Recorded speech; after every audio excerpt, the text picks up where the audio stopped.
అందరికీ నమస్కారం. గౌరవనీయులైన ప్రధానోపాధ్యాయుల గారికి మరియు ఉపాధ్యాయులందరికీ నా నమస్కారములు మరియు స్వాతంత్ర దినోత్సవ శుభాకాంక్షలు. నేను అజ్మల్ 5వ తరగతి చదువుతున్నాను.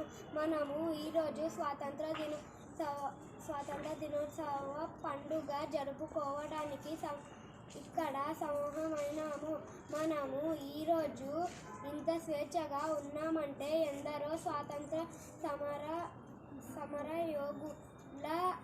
సమరయోగుల త్యాగాల ప్రతిఫలం.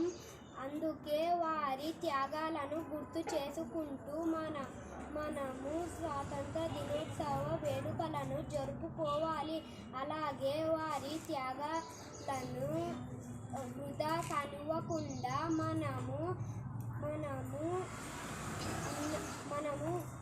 మన దేశ ఉన్నతిగా మన వంతు కృషి చేయాలి. నాకు ఈ అవకాశం ఇచ్చిన ప్రధానోపాధ్యాయుల గారికి, ఉపాధ్యాయులందరికీ నా ధన్యవాదాలు.